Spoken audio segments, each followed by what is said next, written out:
Hello everyone အားလုံးပဲမင်္ဂလာပါအရှင်မလေးတို့ရေဒီနေ့ Christmas ပိတ်ရလို့ညာ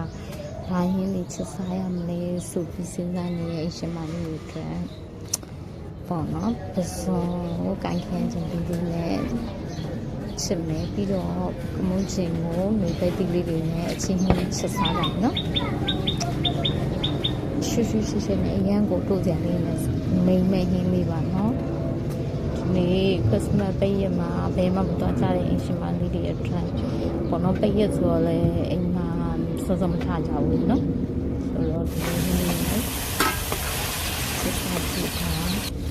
ဒီကအရင်ချက် sorry ဒီတော့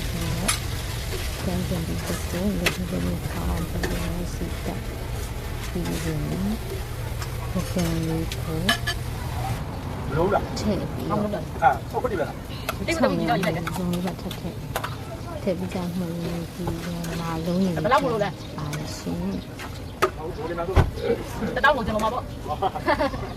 အရင်စားလို့ကောင်းတယ်နော်ပစုံလေးရတယ်အရင်တော့ဒီလာခဲ့စီမှာဆိုတော့တော့မရှိရှင်ဒီကတော့အရင်ကြိုက်တယ်ခက်လာလို့ဒီမှာလည်းတော့ပို့ပြီးအိမ်မှာလည်းပြုတ်ပြီးတော့စားလိုက်တော့နော်ဒီကတော့လုံးရည်လေးကိုဘောကြတယ်လို့အချီလေးကိုလိုအပ်တဲ့လောက်ထည့်ပေးရအောင်ပြီးတော့ဒီစကားလေးနဲ့အောင်တမအောင်ပြီးချိုင်းအုပ်ထားလိုက်မယ်အုပ်ထားလိုက်ပြီးတော့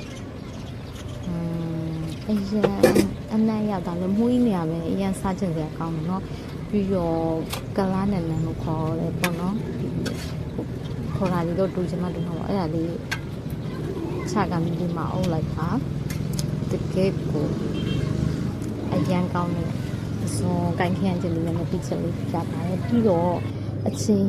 ချက်ဖို့အတွက် ready ဖြစ်နေပါပြီပဲဒီလေးတွေကိုကကြီးနဲ့ညှက်ထားပါတယ်ကမုန်းချင်းလေးနဲ့တင်ထားရပေါ့နော်ပြီးရင်ချစ်တော်နီလေးလည်းကြိုက်တယ်ဆိုထည့်လို့ရပါတယ်အဲ့ဒါလေးကိုစီလေးအနေနဲ့ထည့်ပြီးတော့ရခိုင်နဲ့ဒီလေးနဲ့လုံးမှာဖြစ်ပါတယ်ပြီးတော့ချစ်တော်နီလေးရောထည့်ပြီးလုံးမှာပါအဲ့ဒီကိုအရင်ထည့်ပြီးတော့မှုရမှာပါအဲ့ဒီကချတော့သူကနူးမနူးလွယ်ဘူးကွာအဲ့ဒီတည်းကချတော့နူးလွယ်တယ်လေဆိုတော့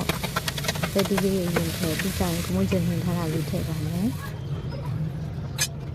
ပြီးရေကကိုလိုဒီလောက်လေးထည့်မယ်ပြီးတော့အုပ်ထားလိုက်ပြီးဆူလာပြီးဆိုရင်တော့ခုနကကလားနဲ့အရင်ကြိုက်လို့မလို့ထည့်ပါလေဟင်းမှုရတဲ့အချိန်မှာလေကဲခုဆိုရင်တော့အလုံးငပိချက်တိုးစရာလေးပေါ့နော်ဆလိုက်ရွယ်လေးမုံလာဦးလေးရဲ့အချင်းဟင်းလေးနဲ့ဆွဲမှာဖြစ်ပါတယ်ဒီအရှင်မလေးတို့ရောဒီနေ့ကိုအရင်ခေါင်းမစားပဲနေစီလေးတွားပြီးတော့ဒီလိုလေးချက်စားကြတယ်နော်အရင်ခေါင်းကြိုက်